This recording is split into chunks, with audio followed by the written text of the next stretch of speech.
The night shift at Earth's Deep Space Monitoring Station 7 was usually quiet. Most nights, Pete Wilson would drink his coffee, check the automated systems, and read old sci-fi novels to pass the time. For 15 years, humanity had been listening to the stars, hoping for a sign that they weren't alone. For 15 years, there had been nothing but cosmic background noise. Until tonight. Pete nearly spilled his coffee when the alert sounded. At first, he thought it was a system error. The computers were programmed to flag any non-random patterns in the cosmic background radiation. Usually, it was just a pulsar or some other natural phenomenon. This was different. The pattern repeated with mathematical precision. Not random, not natural. Artificial. "Control, this is Station 7, Pete said, his voice trembling as he activated the emergency line. "I think we've received a signal." Within hours, the best minds in astronomy, linguistics, and mathematics were working on the signal. The pattern was complex but undeniably artificial. After 3 days of non-stop analysis, Dr. Emma Reed, the head of the linguistics team, called an emergency meeting. "It's a distress call," she announced to the room full of military and scientific personnel. "We're certain of it now. The mathematical patterns are universal across space. Prime numbers, basic equations. But embedded in them is something more. The signal comes from the Rigel system, about 860 light-years away." General Frank Harris frowned. "How can you be so sure it's a distress call?" Dr. Reed projected a series of waves onto the main screen. "Because it repeats with increasing urgency. The pattern intensifies, becomes more frequent. In human terms, it's like someone yelling louder and more frantically for help." The room fell silent. "So what do we do?" someone finally asked. "It would take hundreds of years to reach them with our current technology." Captain Tom Walker cleared his throat. At 45, Walker was one of Earth's most experienced space commanders. His weathered face had seen more time in orbit than most astronauts saw in their entire careers. "Not necessarily," he said. "Project Horizon might work." General Harris shot him a warning look. "Project Horizon is classified, Captain." "With respect, sir, if there was ever a time to declassify it, it's now." The tension in the room grew. Project Horizon was Earth's experimental faster-than-light drive system. Theoretical until recently, the first prototype had been installed on a new vessel called the Defiance. It had never been tested at full capacity. 3 days later, the world's major governments held an emergency summit. For the first time in human history, all nations agreed on a single course of action.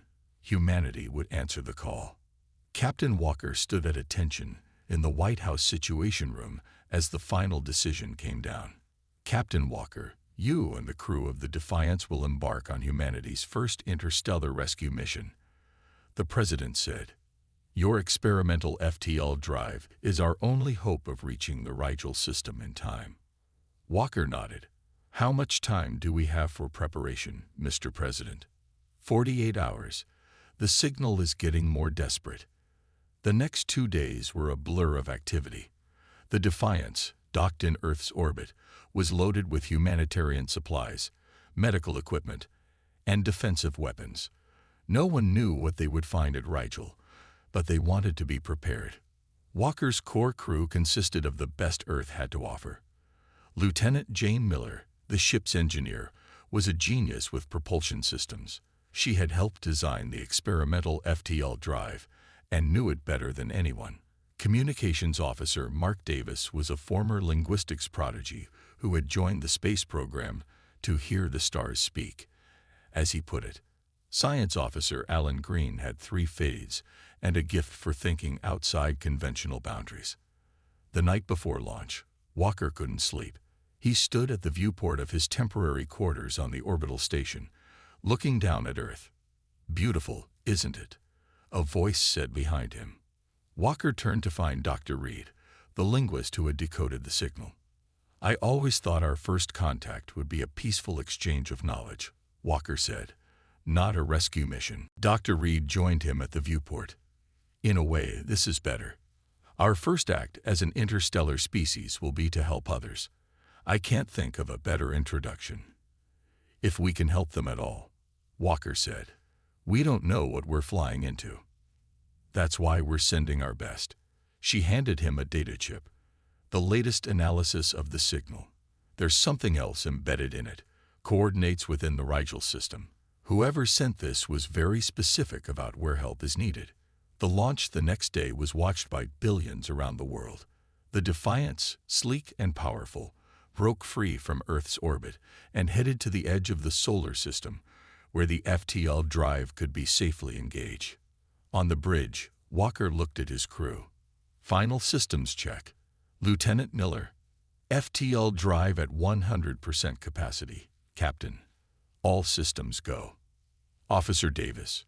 Communications active. We're still receiving the distress signal, stronger now that we're clear of Earth's interference. Officer Green. Science stations operational.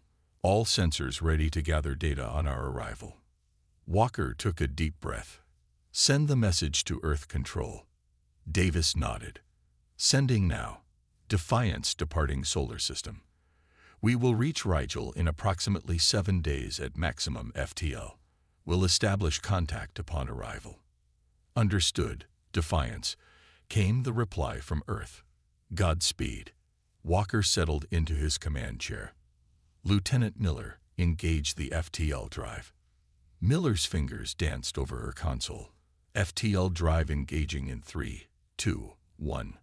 The stars outside the viewport stretched into lines, then blurred completely as the ship accelerated beyond the speed of light.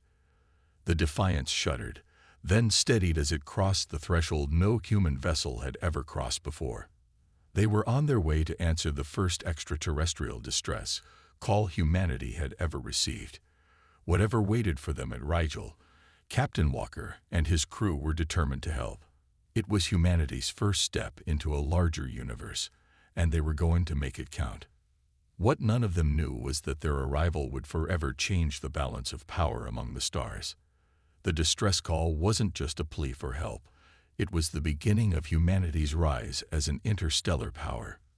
As the Defiance raced toward Rigel, the signal grew stronger and more urgent. Something terrible was happening there, and humanity was about to find out what it was. Time behaved strangely at faster than light speeds. For the crew of the Defiance, the 7-day journey to the Rigel system stretched into a surreal experience. The ship hummed with a constant vibration as the experimental drive pushed them through space in ways humans had only dreamed about until now. Captain Walker established a strict routine to keep everyone focused. Daily briefings, system checks, and training scenarios filled their waking hours. Still, there was plenty of time to wonder what awaited them. On the 3rd day, Walker found Lieutenant Miller in the engine room, surrounded by holographic displays of the FTL drive. Her dark hair was tied back in a messy ponytail, and there were dark circles under her eyes. "Have you slept at all, Lieutenant?" Walker asked. Miller jumped slightly, then shook her head. "Not much, sir. I've been studying the drive's performance data." "Problems?" "Not exactly." She gestured to one of the displays. "The drive is actually performing better than expected. We're moving about 15% faster than our calculations predicted." Walker frowned. "Is that safe?" "That's what I've been trying to figure out." Miller pulled up another display. "The drive is somehow becoming more efficient as we travel. It's like it's learning the best way to move through space." "That wasn't in the design." "No, sir." Miller's eyes gleamed with excitement. "I think we've stumbled onto something new. If I can understand what's happening, I might be able to boost our efficiency even further. We could reach Rigel sooner than planned." Walker nodded. "Keep working on it, but get some sleep too. I need my engineer sharp." "Yes, sir." In another part of the ship, Communications Officer Davis sat with headphones on, listening intently to the alien distress signal. The signal had been growing stronger as they approached Rigel, and more complex too. Walker entered the communications lab. "Any progress?" Davis removed his headphones. "Definitely, Captain. The signal is much clearer now, and I'm picking up new patterns. He pulled up a visualization of the sound waves. See these spikes here and here? They weren't visible in the original transmission we received on Earth. What do they mean? I think. Davis hesitated. I think they're words, sir, or whatever passes for words in their language. Dr. Reed's initial analysis was correct. This is definitely a distress call. But there's more to it now. Davis played a filtered version of the signal. Even to Walker's untrained ear, there was a rhythm to it, almost like speech. This part here, Davis pointed to a repeating pattern, appears over and over with increasing urgency. And this section here. He highlighted another pattern. This started appearing only recently as we got closer to Rigel. I think they know we're coming. Walker felt a chill run down his spine. They can detect us. At this distance. Their technology must be far more advanced than ours in some ways, Davis said. But there's something else, something troubling. He played another section of the signal. These patterns here suggest they're under attack. The mathematical sequences have the same structure as the distress portion, but they're faster, more chaotic. Like they're describing destruction. Walker's face hardened. Keep working on it. I want to know as much as possible before we arrive. Later that day, Walker called a meeting with his senior staff in the ship's conference room. Science Officer Green had been analyzing data from their long-range sensors as they approached the Rigel system. What have you found? Walker asked. Green, a tall man with prematurely gray hair, stood up and activated the room's holographic display. Rigel is a blue supergiant star with several planets orbiting it. Based on the signal's origin, we believe it's coming from the fourth planet in the system, which appears to be in the habitable zone, at least habitable for a species that can handle higher levels of radiation than humans. The hologram showed a bluish-green planet with 2 small moons.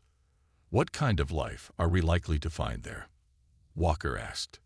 That's where it gets interesting, Green said, adjusting his glasses. Based on the spectrographic analysis of the planet's atmosphere and the frequencies used in the distress signal, I believe the species that sent the call has a biology based on silicon rather than carbon. Silicon-based life? Lieutenant Miller asked. I thought that was just science fiction. Theoretically possible, just very different from life on Earth. Green explained. Silicon can form complex molecules similar to carbon, but it requires different conditions. A hotter world, for one thing, which makes sense given Rigel's intensity. What would they look like? Davis asked. Green shrugged. Hard to say for certain. Possibly crystalline structures instead of soft tissue. Their sensory organs would likely be tuned to different wavelengths than ours. Their concept of communication might be fundamentally different, which makes Davis's progress with the signal all the more impressive, Walker noted. There's something else, Green said, his voice growing more serious. Our long-range sensors are picking up energy signatures consistent with spacecraft in the Rigel system. Lots of them. And they're giving off radiation patterns that suggest weapons fire. The room fell silent. We're heading into a war zone, Walker said finally. It appears so, sir, Green confirmed. And based on the energy outputs, the technology level is significantly beyond our own. Walker looked around at his crew. We knew this mission would be dangerous. We're still going to help if we can, but we need to be prepared for anything. Lieutenant Miller, what's the status on your drive efficiency improvements? I've managed to boost our speed by another 8%, Captain. We could reach Rigel in about 36 hours instead of the original 48. Do it, Walker ordered. Officer Davis, continue working on the signal. Try to establish some kind of basic communication protocol we can use when we arrive. Officer Green, I want detailed scans of all ships in the system as soon as we're in range. Identify the aggressors if possible. As the meeting broke up, Walker remained behind, staring at the holographic image of the Rigel system. Humanity's first venture beyond their solar system was taking them straight into an alien conflict. The Defiance was well armed for a research vessel, but it wasn't a warship. If they found themselves in the middle of an interstellar war, their options would be limited.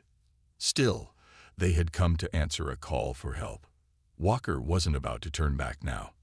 On the 6th day of their journey, as the Defiance approached the edge of the Rigel system, Davis burst onto the bridge, his face pale. "Captain, I've decoded more of the signal," he said breathlessly. "It's worse than we thought. The species sending the distress call, they're being systematically exterminated by some kind of invasive force. They're begging for help from anyone who can hear them." Walker's jaw tightened. Estimated time to arrival: 18 hours, sir, Miller reported from her station. "Push it to 15 if you can," Walker said. "We might already be too late." As the Defiance raced toward Rigel, the crew prepared for their first encounter with alien life, and possibly their first battle among the stars. None of them knew what awaited them, but they were determined to answer the call that had reached across light years to find them. Humanity's arrival was about to shake the stars in ways no one could predict. Dropping out of FTL in 3, 2, 1, Lieutenant Miller announced, her voice tight with tension. The Defiance shuddered as the experimental drive powered down. The view screen, which had shown only streaking stars during their journey, suddenly cleared to reveal chaos. Captain Walker leaned forward in his command chair. My God. Before them lay the Rigel system in all its terrible glory. The blue supergiant star dominated the view, but it was the scene closer to them that held everyone's attention. Dozens of spacecraft filled the space around the fourth planet. Some were small and nimble, darting between larger vessels. Others were massive, easily 10 times the size of the Defiance. Energy weapons crisscrossed the void, leaving glowing trails in their wake. "Scan all vessels," Walker ordered. "I want to know who's who."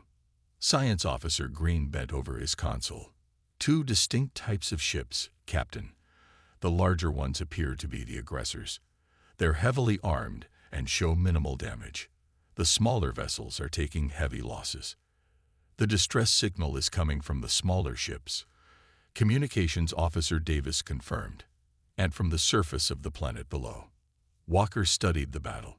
Even to his untrained eye, it was clear the smaller ships were fighting a losing battle. They moved with surprising speed and skill, but they were outgunned and outnumbered. "Any sign they've detected us?" Walker asked. "Not yet," Green said.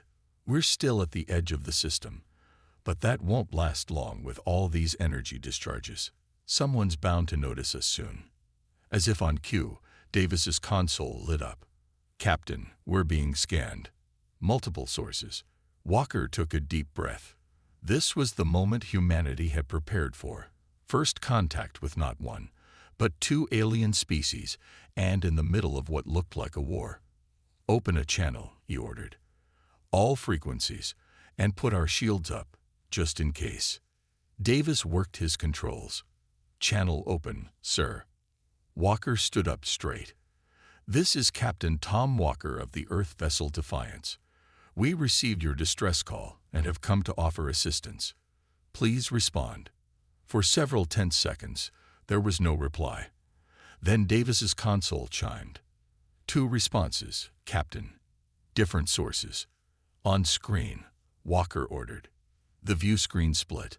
On one side appeared a crystalline being. Its body seemed to be made of translucent blue-green material that caught and reflected light. Where a human would have a face, this being had a cluster of crystal structures that pulsed with inner light. It had no mouth that Walker could see, yet when it spoke, the words came through clearly, translated by the ship's computers based on Davis's work with the distress signal. "Earth vessel," the crystalline being said, its voice melodious despite the translation. "I am Guardian Trell of the Lumi people. We thank you for answering our call. We did not know if anyone would hear us or come to our aid." On the other side of the screen appeared a very different being. This one was larger, with dark gray skin that looked almost metallic. Its eyes were yellow slits, and its mouth was filled with sharp teeth. Its head was elongated and crested with what looked like natural armor. "I am Commander Dax of the Drex Empire," this being growled. "You have entered Drex territory without permission. Leave immediately or be destroyed." Walker kept his expression neutral. "We received a distress call from this system. Under Earth's laws and customs, we are obligated to respond." The Drex commander's yellow eyes narrowed. "The Lumi are our property. Their distress is none of your concern. This system and all its resources belong to the Drex Empire by right of conquest." Guardian Trell's crystalline form pulsed more rapidly. "We are not property. The Drex invaded our homeworld without provocation. They are stripping our planet of resources and enslaving our people. Many have already been killed. Your species is inefficient," Commander Dax said dismissively. "You waste valuable minerals growing your crystal bodies when they could be better used by the Empire. Your existence is a luxury the galaxy cannot afford." Walker fought to keep his shock from showing. The casual cruelty in the Drex commander's words sent a chill down his spine. "Perhaps we can negotiate a peaceful resolution," Walker suggested, though he could already see that diplomacy was likely to fail. Commander Dax bared his teeth in what might have been a smile. "There is nothing to negotiate. The Lumi will be harvested. You will leave. These are the only acceptable outcomes." The transmission from the Drex ship cut off abruptly. Guardian Trell's crystal form dimmed slightly. "I fear you have placed yourselves in danger by coming here, humans. The Drex do not negotiate. They only take." "How many of your people are left?" Walker asked. "On our homeworld, perhaps 2 million, Trell replied. "Another 100,000 are scattered throughout our system in ships and on our moons. The Drex began their invasion 3 cycles ago. We had no weapons, no warships. We were a peaceful species devoted to art, science, and exploration." "You built these ships since the invasion began?" Green asked, impressed. Trell's body pulsed. "We adapted quickly. Our science was advanced, but not directed toward war. We have learned much in our desperation." Walker nodded grimly. "We'll need to know everything about the Drex ships. Their weapons, defenses, weaknesses." "Captain," Green interrupted, looking up from his console.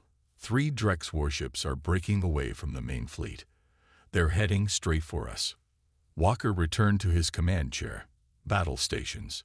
Lieutenant Miller, be ready to engage the FTL drive if we need to retreat." "Sir," Miller said hesitantly, "I've been studying the readings from the Drex ships. Their shields operate on a frequency our weapons might be able to penetrate. They're not designed to stop our particular type of energy weapons." Walker raised an eyebrow. "Are you saying we might actually be able to fight them?" "I'm saying they might not be as invulnerable as they think," Miller replied. Walker turned back to the view screen, where Guardian Trell was waiting. "Guardian, we came here to help, and that's what we intend to do. But I need to know, if we engage the Drex, will your remaining ships support us?" Trell's crystalline form brightened. "We will fight with you until the last of us shatters, Captain Walker. The Lumi may be peaceful by nature, but we will not go extinct without a struggle." 3 Drex warships now in weapons range, Green reported. "They're charging weapons." Walker looked at his crew. Each face showed determination mixed with fear. They had come to answer a distress call, and now they were about to engage in humanity's first interstellar battle. "Target the lead ship," Walker ordered. "Let's show the Drex that humanity answers when the innocent call for help." The Defiance's weapons powered up, their unique energy signature unlike anything the Drex had encountered before. As the first shots were fired, no one on either side yet realized that this moment would change the balance of power among the stars forever. Humanity had arrived, and the galaxy would never be the same. The Defiance shuddered as its main weapons fired for the first time in actual combat. Streams of concentrated energy lanced out toward the lead Drex warship. "Direct hit," Science Officer Green called out, his voice rising in surprise. "Their shields are fluctuating." Captain Walker leaned forward in his command chair. "Again." Target the same spot. On the view screen, they could see their energy beams striking the Drex ship's shields. Where the beams hit, the shields flickered and weakened. "They're returning fire," Green warned. The Defiance rocked as enemy weapons impacted against its shields. Alarms blared throughout the ship. "Shields holding at 82%, Lieutenant Miller reported, but they won't last long against sustained fire." Walker studied the tactical display. The 3 Drex warships were spreading out, trying to surround the Defiance. They were clearly used to fighting as a coordinated unit, but they were also clearly surprised by the effectiveness of the human ship's weapons. "Evasive maneuvers," Walker ordered. "Lieutenant Miller, can you modify our shields to better withstand their weapons?" Miller's fingers flew across her console. "Working on it, Captain. Their energy weapons operate on a different spectrum than ours. I'm adjusting our shield harmonics to compensate." The ship lurched as it changed direction, barely avoiding another barrage from the Drex ships. "Captain," Davis called from the communication station. "The Lumi ships are moving to assist us. 6 of them are engaging the Drex warships." Walker watched as the smaller, nimbler Lumi vessels darted around the Drex ships, firing what appeared to be energy weapons of their own. They weren't as powerful as the Defiance's weapons, but they were forcing the Drex to divide their attention. "Open a channel to the Lumi ships," Walker ordered. Davis worked his console. "Channel open, sir." "Lumi vessels, this is Captain Walker. Let's coordinate our attack. Your ships are faster than ours. If you can keep the Drex distracted, we can target their shield generators." Guardian Troll's voice came through the speakers. "Understood, Captain Walker. We will draw their fire." The battle quickly took on a new rhythm. The Lumi ships darted in and out, never staying still long enough for the Drex to get a solid lock on them. Meanwhile, the Defiance hammered away at the Drex shields with its more powerful weapons. "Their shields are failing," Green announced as one of the Drex ships listed to the side, energy bleeding from a wound in its hull. Walker allowed himself a small smile. "Target their weapon systems next." The Defiance's main guns fired again, striking the damaged Drex ship precisely where its main weapon battery was located. There was a flash of light as the weapon system overloaded and exploded, leaving a gaping hole in the ship's side. "1 down," Walker said. 2 to go. But the remaining Drex warships had learned from their companions' fate. They changed tactics, moving more erratically and focusing their fire on the Lumi ships rather than the Defiance. "They're targeting our allies," Green said. "The Lumi ships don't have shields as strong as ours." Walker watched as a Lumi vessel took a direct hit. The small ship spun out of control, trailing debris and what looked like crystalline fragments. "Intercept course," Walker ordered. "Get between those ships and the Drex." The Defiance surged forward, placing itself between the Drex warships and the remaining Lumi vessels. The human ship's shields flared as they absorbed the enemy fire. "Shields down to 47%, Miller reported. "We can't take much more of this." Walker turned to her. "You said our drive was performing better than expected. Can we use that somehow?" Miller's eyes widened. "The FTL drive. In combat." Then understanding dawned on her face. "Actually, yes. We could create a controlled FTL burst. It would generate a shockwave that might disrupt their systems. How close would we need to be?" "Very close, sir. Almost point-blank range." Walker nodded. "Plot a course directly between those 2 ships. We'll give them a taste of human ingenuity." The Defiance turned and accelerated toward the 2 remaining Drex warships. The enemy vessels, surprised by the direct approach, split apart, trying to flank the human ship. "Now, Lieutenant," Walker ordered as they passed between the Drex ships. Miller activated the FTL drive for just a split second. The effect was immediate and dramatic. A wave of distorted space-time burst outward from the Defiance, washing over the Drex ships. Their shields collapsed instantly, and their systems flickered and died. "Both Drex ships are disabled," Green reported with awe in his voice. "All their systems are offline." Walker didn't waste the opportunity. Target their engines and weapons. Make sure they can't get back in this fight. The Defiance's weapons fired again, systematically disabling the critical systems of both Drex warships. Within minutes, they were drifting, powerless. "Captain," Davis called, "I'm picking up a transmission from deeper in the system. It's a lot of transmissions. The main Drex fleet has noticed what happened here." Walker grimaced. They had won this skirmish, but they couldn't hope to defeat an entire fleet. "How many ships?" Green checked his sensors. "At least 30 capital ships, sir. And they're heading this way." The bridge fell silent. They had accomplished what seemed impossible, defeating 3 advanced alien warships. But now they faced overwhelming odds. Guardian Trell's voice broke the silence. "Captain Walker, your ship has done something we thought impossible. You've proven the Drex can be defeated, but you must not sacrifice yourselves. There are too many of them." Walker considered their options. They could run, return to Earth with what they'd learned, but that would mean abandoning the Lumi to their fate. "Guardian Trell, can your people hold out a little longer? Earth will want to help once they know what's happening here." Trell's voice was solemn. "We have survived for 3 cycles already, Captain. We will continue to fight as long as there are Lumi left to resist. But I fear the Drex will accelerate their harvesting now that they know outside help has arrived." Walker turned to Davis. "Send a message to Earth. Full report on everything we've encountered. Include all sensor data on Drex ships and weapons. Tell them." He paused. "Tell them we need a fleet." Davis nodded and began composing the message. "Lieutenant Miller, how quickly can we get back to Earth using the FTL drive?" Miller looked up from her calculations. "With the improvements I've discovered, about 5 days, sir." "And how long until the main Drex fleet reaches us?" Green checked his sensors again. "At their current speed, about 3 hours." Walker made his decision. "We're going to hold position as long as we can. Help the Lumi evacuate as many of their people as possible from the most vulnerable positions. Then we'll lead the Drex on a chase away from this system before jumping back to Earth."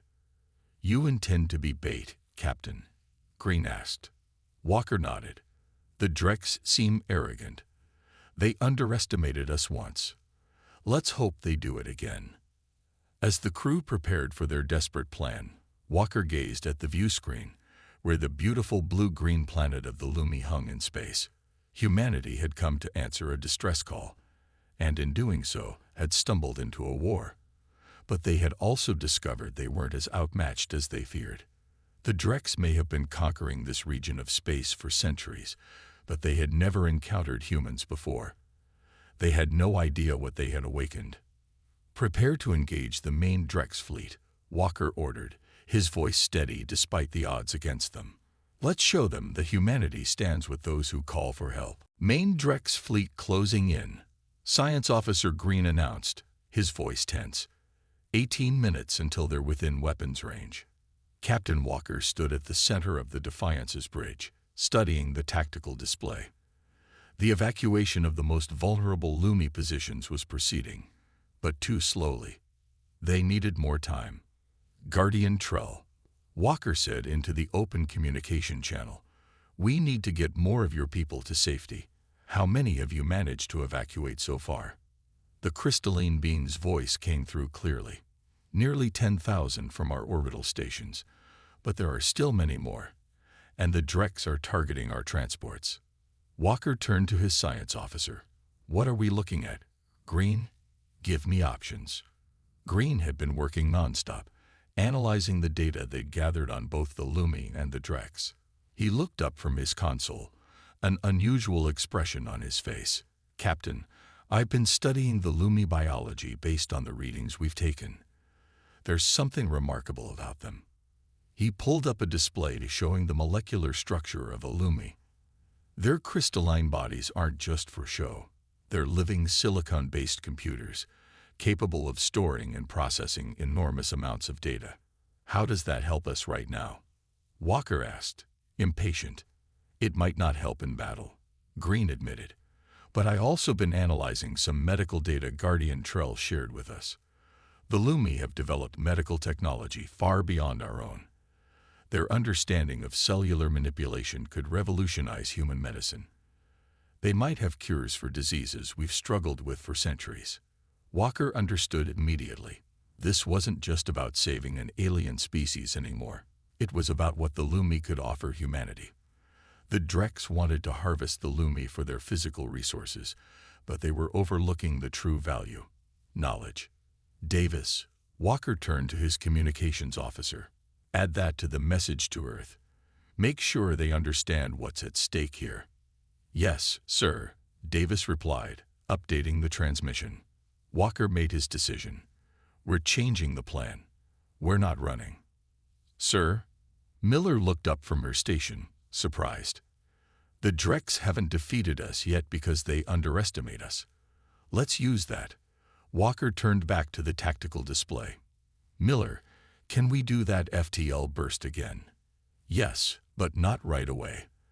The drive needs time to cool down. How many bursts could we manage in one battle? Miller thought for a moment. Maybe 3, spaced about 15 minutes apart. Walker nodded. That gives us something to work with. Here's the plan.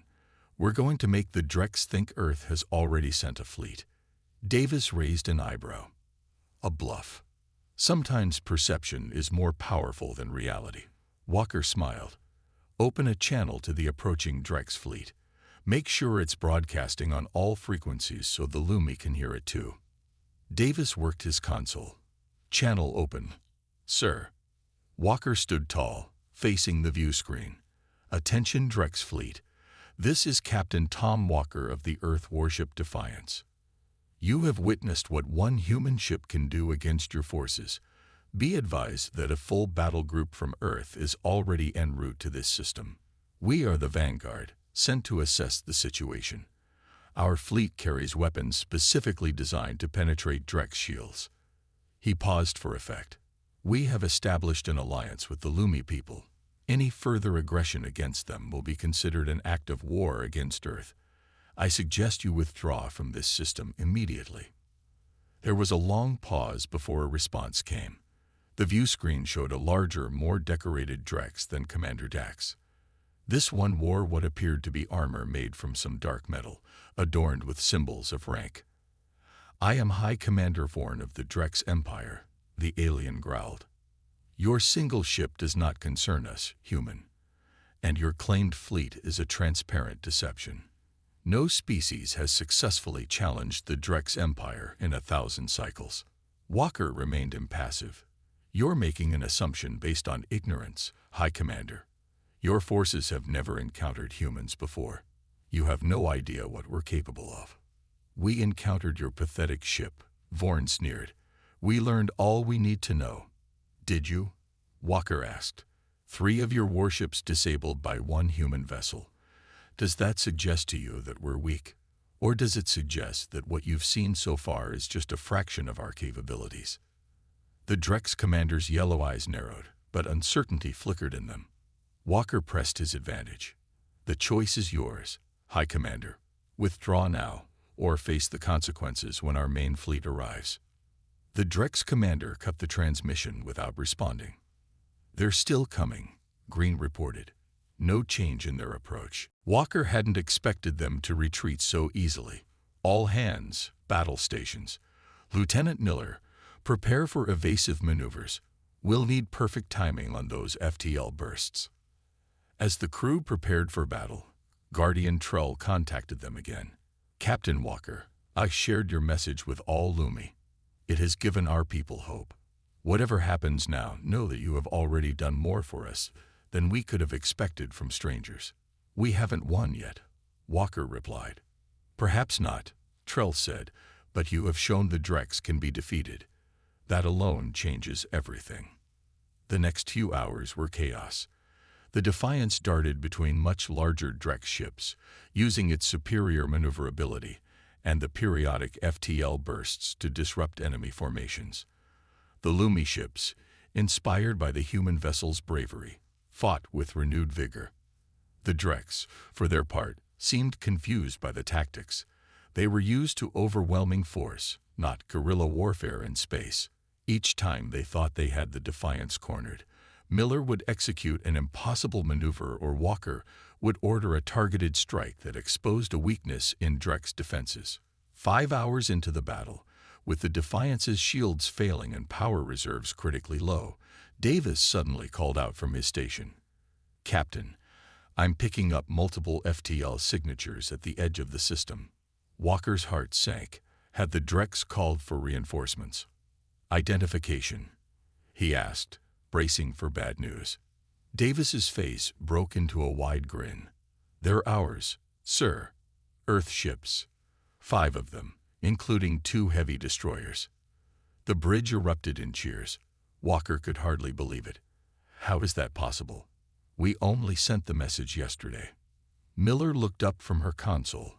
"The FTL signal must have traveled faster than we thought. Earth must have dispatched ships immediately." On the view screen, they watched as 5 human vessels dropped out of FTL travel. They were not as sleek as the Defiance, being older models retrofitted with experimental FTL drives, but they were heavily armed. "Incoming transmission from the lead ship," Davis reported. Admiral Helen Foster's face appeared on screen. "Captain Walker, this is Admiral Foster aboard the Dauntless. Sorry we're late to the party.